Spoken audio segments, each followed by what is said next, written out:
नमस्कार, खबरों इस बुलेटिन में तुहाडा स्वागत है। मैं परमिंदर सिंह। पहला एक नज़र हुण तक दीआं चोणवीआं खबरां ते।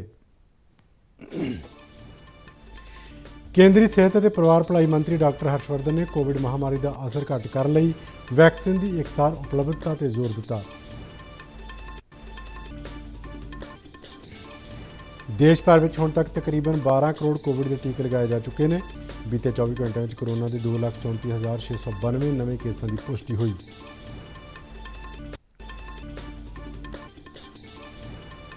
रेलवे वालों रेल गड्डियां ते रेलवे स्टेशनों ते मास्क ना पाउण ते 500 रुपए का जुर्माना लगाया जाएगा।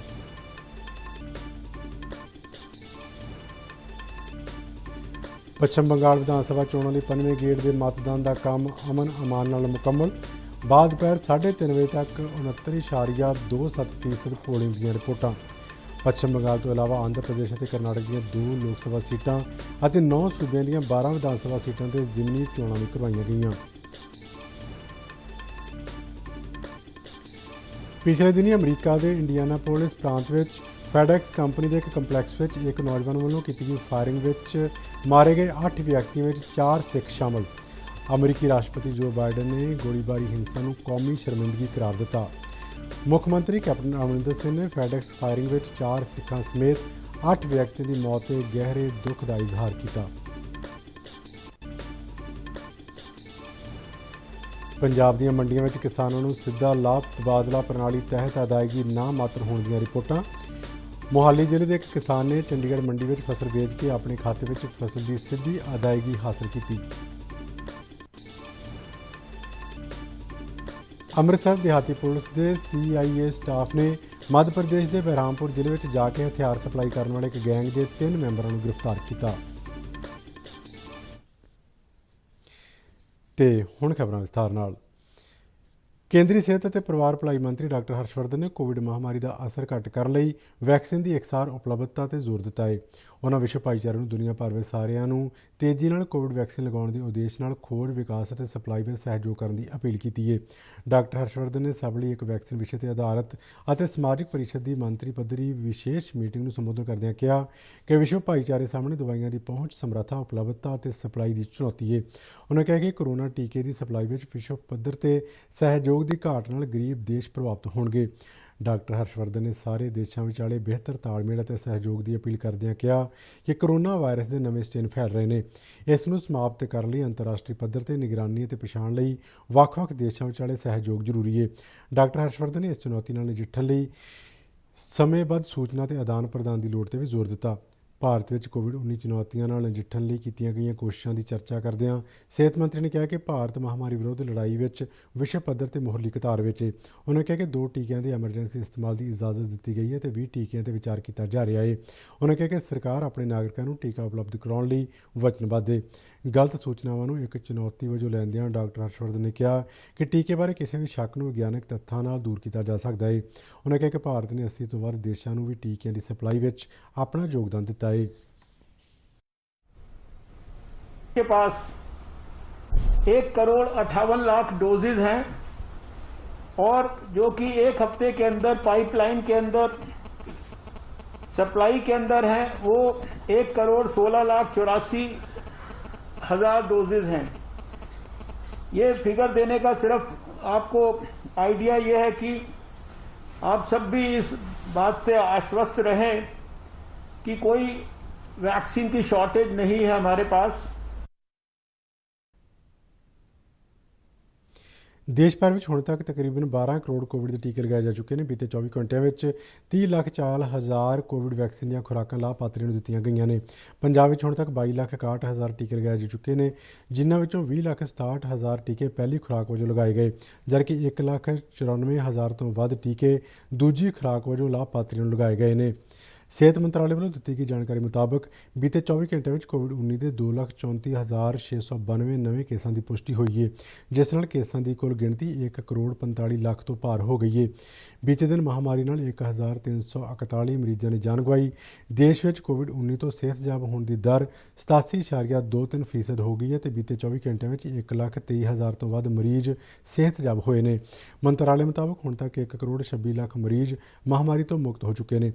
देश में ਮੌਜੂਦਾ ਸਮੇਂ ਐਕਟਿਵ ਕੇਸਾਂ ਦੀ ਗਿਣਤੀ 16,79,000 ਦੇ ਕਰੀਬ ਹੈ, ਜੋ ਕੁੱਲ ਕੇਸਾਂ ਦਾ 11.56% ਹੈ। ਪੰਜਾਬ ਵਿੱਚ ਮੌਜੂਦਾ ਸਮੇਂ ਮਹਾਮਾਰੀ ਦੇ 30,745 ਐਕਟਿਵ ਕੇਸ ਨੇ, ਜਿਨ੍ਹਾਂ ਵਿੱਚੋਂ 712 ਕੇਸ ਬੀਤੇ 24 ਘੰਟਿਆਂ ਵਿੱਚ ਸਾਹਮਣੇ ਆਏ ਨੇ। ਬੀਤੇ ਦਿਨ ਪੰਜਾਬ ਵਿੱਚ ਮਹਾਮਾਰੀ ਨਾਲ 50 ਮਰੀਜ਼ਾਂ ਦੀ ਮੌਤ ਹੋਈ ਹੈ ਅਤੇ 3,129 ਮਰੀਜ਼ ਸਿਹਤਯਾਬ ਹੋਏ ਨੇ।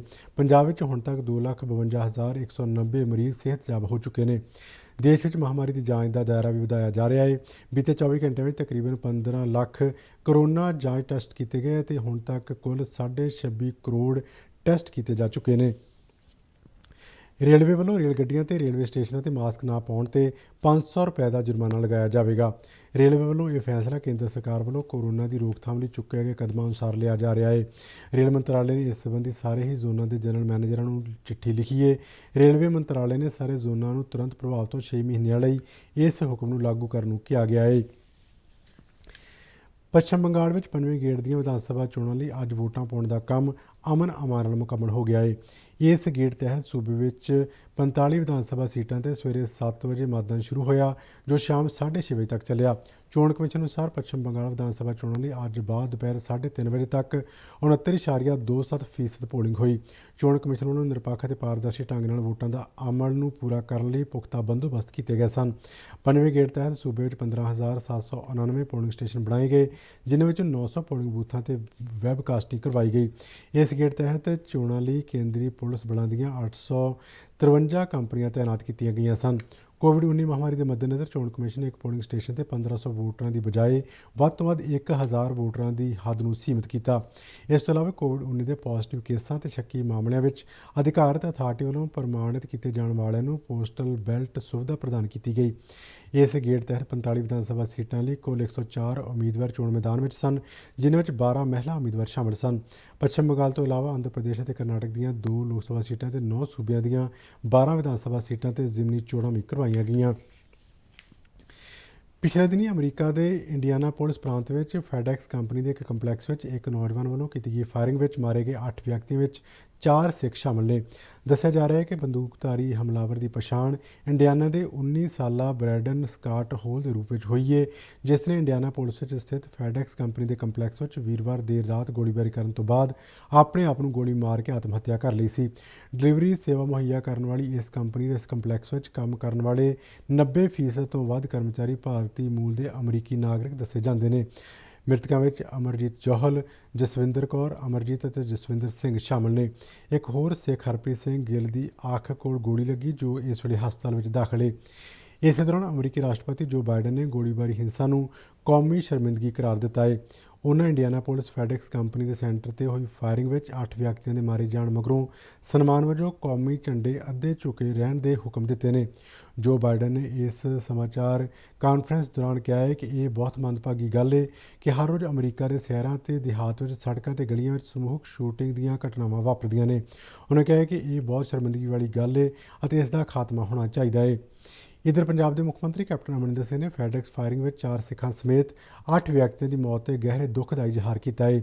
ਆਪਣੇ ਟਵੀਟ ਵਿੱਚ ਕੈਪਟਨ ਅਮਰਿੰਦਰ ਸਿੰਘ ਨੇ ਦੁੱਖ ਦੀ ਇਸ ਘੜੀ ਵਿੱਚ ਮ੍ਰਿਤਕਾਂ ਦੇ ਪਰਿਵਾਰਾਂ ਨੂੰ ਤਾਕਤ ਬਖਸ਼ਣ ਲਈ ਪਰਮਾਤਮਾ ਅੱਗੇ ਅਰਦਾਸ ਕੀਤੀ। ਪੰਜਾਬ ਵਿੱਚ ਕਣਕ ਦੀ ਸਰਕਾਰੀ ਖਰੀਦ ਸ਼ੁਰੂ ਹੋਈ ਨੂੰ 1 ਹਫ਼ਤੇ ਤੋਂ ਵੱਧ ਦਾ ਸਮਾਂ ਹੋ ਚੁੱਕਿਆ ਹੈ, ਪਰ ਕਿਸਾਨਾਂ ਨੂੰ ਉਹਨਾਂ ਦੀ ਜਿਣਸ ਦਾ ਸਿੱਧਾ ਲਾਭ ਤਬਾਦਲਾ ਤਹਿਤ ਅਦਾਇਗੀ ਦਾ ਅਮਲ ਸੂਬੇ ਭਰ ਵਿੱਚ ਨਾ ਦੇ ਬਰਾਬਰ ਹੈ। ਮੋਹਾਲੀ ਸਥਿਤ ਪ੍ਰਸਾਰ ਭਾਰਤੀ ਦੇ ਨੁਮਾਇੰਦੇ ਨੇ ਅਧਿਕਾਰੀਆਂ ਦੇ ਹਵਾਲੇ ਤੋਂ ਦੱਸਿਆ ਹੈ ਕਿ ਜ਼ਿਲ੍ਹੇ ਵਿੱਚ ਅਜੇ ਤੱਕ ਕਿਸੇ ਵੀ ਕਿਸਾਨ ਨੂੰ ਸਿੱਧਾ ਲਾਭ ਤਬਾਦਲਾ ਰਾਹੀਂ ਜਿਣਸ ਦੀ ਅਦਾਇਗੀ ਨਹੀਂ ਹੋਈ। ਮੋਹਾਲੀ ਜ਼ਿਲ੍ਹੇ ਦੇ ਮਛਲੀ ਕਲਾਂ ਪਿੰਡ ਦੇ ਇੱਕ ਕਿਸਾਨ ਅਸ਼ੋਕ ਕੁਮਾਰ ਨੇ ਚੰਡੀਗੜ੍ਹ ਮੰਡੀ ਵਿੱਚ ਆਪਣੀ ਜਿਣਸ ਵੇਚੀ ਅਤੇ ਸਿੱਧਾ ਲਾਭ ਤਬਾਦਲਾ ਸਕੀਮ ਤਹਿਤ ਆਪਣੇ ਖਾਤੇ ਵਿੱਚ ਅਦਾਇਗੀ ਦੀ ਰਕਮ ਪ੍ਰਾਪਤ ਕਰਕੇ ਇਹ ਕਿਸਾਨ ਕਾਫੀ ਖੁਸ਼ ਨਜ਼ਰ ਆਇਆ। ਅਸ਼ੋਕ ਕੁਮਾਰ ਦਾ ਕਹਿਣਾ ਸੀ ਕਿ ਆਖਿਰਕਾਰ ਉਸ ਨੂੰ ਆੜ੍ਹਤੀਆਂ ਦੇ ਚੁੰਗਲ 'ਚੋਂ ਆਜ਼ਾਦੀ ਮਿਲੀ। ਉਸ ਨੇ ਪ੍ਰਧਾਨ ਮੰਤਰੀ ਨਰਿੰਦਰ ਮੋਦੀ ਦਾ ਕਿਸਾਨਾਂ ਦੇ ਖਾਤਿਆਂ ਵਿੱਚ ਸਿੱਧਾ ਪੈਸਾ ਪਾਉਣ ਲਈ ਧੰਨਵਾਦ ਕੀਤਾ। ਇਹ ਪੁੱਛਿਆ ਜਾਣ 'ਤੇ ਕਿ ਉਸ ਨੇ ਆਪਣੀ ਜਿਣਸ ਚੰਡੀਗੜ੍ਹ ਮੰਡੀ ਵਿੱਚ ਕਿਉਂ ਵੇਚੀ, ਤਾਂ ਉਸ ਦਾ ਕਹਿਣਾ ਸੀ ਕਿ ਉਸ ਨੂੰ ਨੇੜਲੇ ਪਿੰਡਾਂ ਦੇ ਕਿਸਾਨਾਂ ਤੋਂ ਪਤਾ ਲੱਗਾ ਸੀ ਕਿ ਚੰਡੀਗੜ੍ਹ ਮੰਡੀ ਵਿੱਚ ਉਸ ਨੂੰ DBT ਰਾਹੀਂ ਰਕਮ ਦੀ ਅਦਾਇਗੀ ਪ੍ਰਾਪਤ ਹੋਵੇਗੀ, ਜਿਸ ਕਰਕੇ ਉਹ ਆਪਣੀ ਫਸਲ ਚੰਡੀਗੜ੍ਹ ਲੈ ਕੇ ਆਇਆ। ਮੈਂ ਫਸਲ ਵੇਚੀ ਜੀ ਚੰਡੀਗੜ੍ਹ, ਜਦ ਕਿ ਇੱਥੇ ਵਧੀਆ ਖਰੀਦ ਹੋ ਰਹੀ ਹੈ। FCI ਦੀ ਖਰੀਦ ਹੈ, ਕੋਈ ਦਿੱਕਤ ਨਹੀਂ ਆਈ ਜੀ। ਸਾਨੂੰ ਵਧੀਆ ਪੇਮੈਂਟ ਮਤਲਬ ਜੋ ਸਰਕਾਰ ਨੇ ਕੀਤੀ ਹੈ ਆਨਲਾਈਨ ਆ ਗਈ ਜੀ, ਸਾਨੂੰ ਇਹ ਮੈਸੇਜ ਆ ਗਿਆ ਜੀ। ਬਾਕੀ ਇੱਥੇ ਠੀਕ ਠਾਕ ਹੈ ਜੀ, ਕੋਈ ਇਹੋ ਜਿਹਾ ਮਾਹੌਲ ਨਹੀਂ। ਮਤਲਬ FCI ਦੀ ਖਰੀਦ ਹੈ ਜੀ, ਵਧੀਆ ਹੈ। ਸਰਕਾਰ ਵਧੀਆ ਕੰਮ ਕਰ ਰਹੀ ਜੀ, ਆੜ੍ਹਤੀਆਂ ਤੋਂ ਖਹਿੜਾ ਛੁਡਵਾਤਾ। ਹਾਂਜੀ ਪਹਿਲਾਂ ਫਸਲ ਵੇਚ ਕੇ 2-3 ਮਹੀਨੇ ਪੇਮੈਂਟਾਂ ਵੀ ਮਿਲਦੀਆਂ ਨਹੀਂ ਸੀਗੀਆਂ। 3 ਮਹੀਨੇ ਦਾ ਵਿਆਜ ਪੈ ਜਾਂਦਾ ਤਾਂ ਇਸ ਵਾਰੀ ਪਹਿਲੀ ਦਫਾ ਹੋਇਆ ਹੈ, ਜੇ ਫਸਲ ਵੇਚੀ ਤਾਂ ਮਤਲਬ ਦੂਜੇ ਦਿਨ ਪੈਸੇ ਆ ਗਏ ਘਰ। ਹਾਂਜੀ ਸਾਡੇ ਅਕਾਊਂਟ 'ਚ ਆ ਗਏ, ਚੈੱਕ ਕਰ ਸਕਦੇ ਜੀ। 9845 ਅਕਾਊਂਟ ਹੈ ਜੀ ਮੇਰਾ, ਇਹ ਚੈੱਕ ਕਰ ਸਕਦੇ ਜੀ। 2,77,000 ਰੁਪਏ ਮੇਰੇ ਅਕਾਊਂਟ 'ਚ ਆ ਗਿਆ।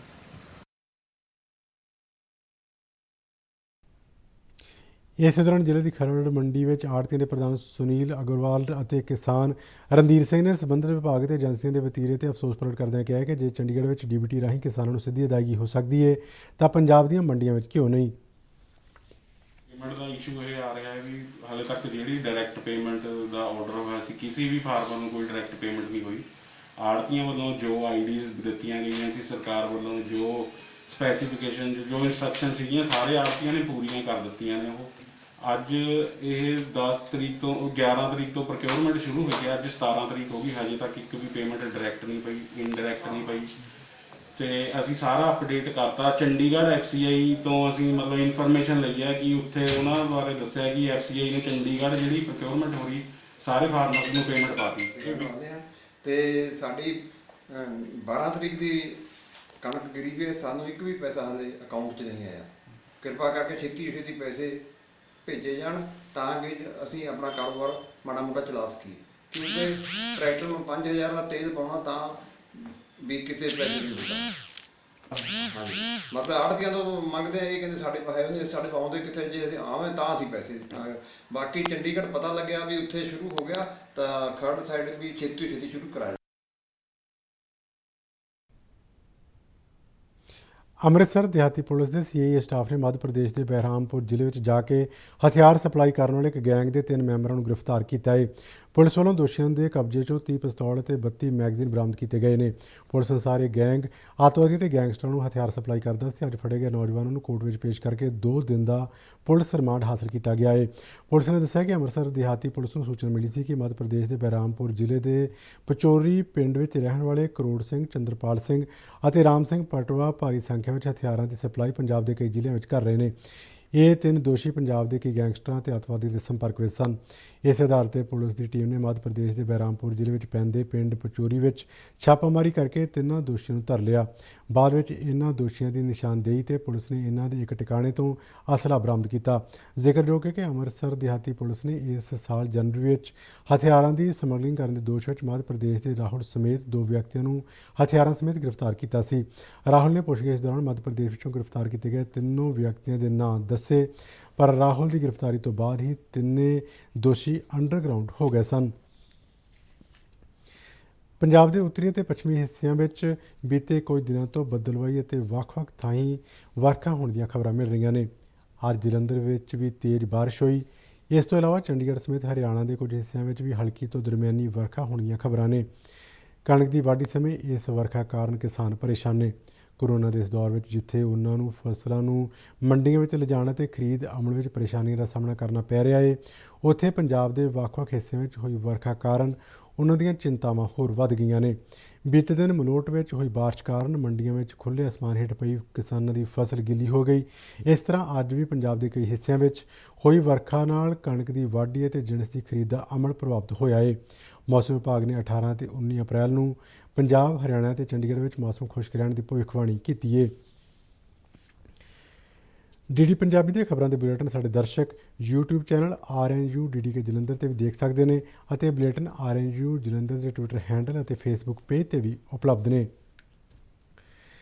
ਤੇ ਇਸ ਦੇ ਨਾਲ ਹੀ ਖਬਰਾਂ ਦੇ ਬੁਲੇਟਿਨ ਖਤਮ ਹੁੰਦਾ ਹੈ। ਆਗਿਆ ਦਿਓ। ਨਮਸਕਾਰ।